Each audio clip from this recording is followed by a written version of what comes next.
Okay, so I wanted to tell a little story, another army story, and another shitbag story about this guy. His name was Alan, Garnio Allen. He was a little bit older. He's like 3 or 4 years older than me. He might be 40 by now, maybe even 41. But out of all the shitbags I was with, this guy might have been the worst. Now, he was a decent guy.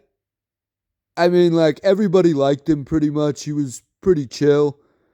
No one really wanted to see him get kicked out.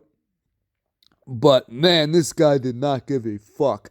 Not only did he do whatever he wanted, whenever he wanted, but he smoked weed basically every day. Like, I'd be walking into the barracks, and he'd be walking out in his ACUs, mind you, with a big ass, like, blunt in his hand, fat blunt. And he always called me L Dog. This is his name. Hey, yo, L Dog, you want to smoke a blunt, dog? No, Alan. You see this fucking uniform? I'm in the military. I cannot smoke weed. Jesus, but you have fun with that. But unlike Shamo, he wasn't actually trying to get kicked out. Obviously, he knew he was gonna be eventually, but he wasn't trying to fail a drug test on purpose. And he would have like NCOs and other people like piss for him, and he would usually pass, but eventually he would fail and he'd get another Article 15 and then his eventual chaptering. But I liked the guy. You know, he was fucking funny.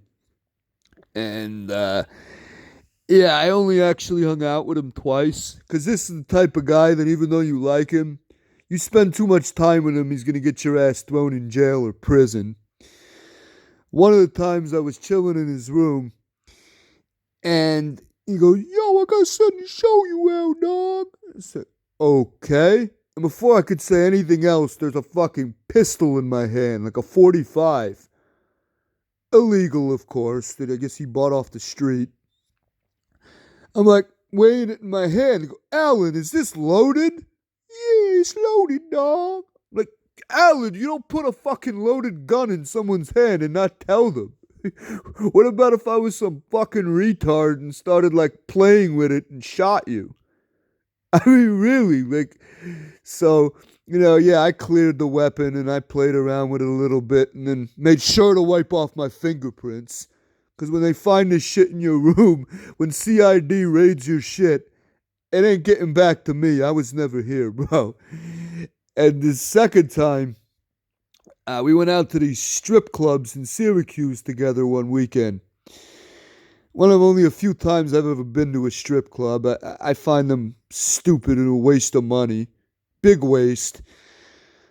But he didn't even go into either of the strip clubs we went to because he spent the whole time sitting in my car fucking smoking weed, smoking a blunt. Like, why did you come down here, bro? You could have smoked back at the barracks. Why'd you come to Syracuse for that? And when we were on the way, I stopped at this gas station in Syracuse. And he's like, "Yo, I'm gonna go get some weed, dog." I'm like, "Okay." So I figure it would take him at least like 5 or 10 minutes to find someone because he doesn't really know anybody around there. And I'm in this gas station for literally 45 seconds. Maybe 60 seconds tops. I walk out. He's like, "Yo, L Dog, I got it, dog." Like, "You got what?" "Yo, I got the weed, yo." I was like, "Alan, I was in there for 30 fucking seconds. How did you get it that fast?" God damn, man. I wish I had your magic powers. Wish I could find weed that quick. Oh, this fucking guy, man. And despite being a complete and total shitbag, he managed to get a 280 on the PT test, even though he weighed like 265 pounds. He was a big guy. Someone told me that. I was like, "Yeah, okay, right, you're full of shit." They're like, "No, I watched his whole PT test. He got a 282 this morning." I'm like, "God damn, I'm half his size and I can't do that. Barely." Oh my God, man. And his MOS was allegedly washing machine repairman. It was one of these weird MOSs that didn't even really exist anymore.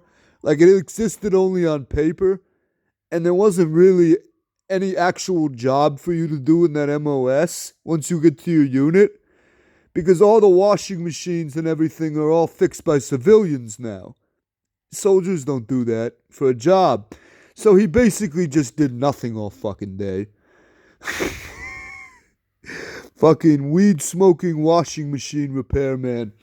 And he gets kicked out, like I said. And I talked to him like a year or so ago. And he hasn't changed one iota. No shit. He's telling me all these crazy stories about how he was a drug dealer in New Jersey. He's like this cocaine dealer.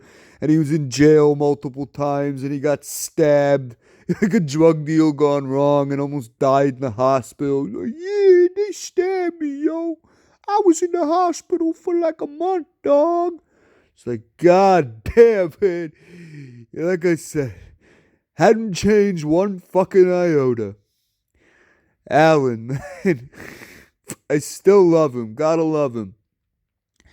But yeah, that is the story of the great Alan. Garnio Allen. What a guy. What a fucking guy.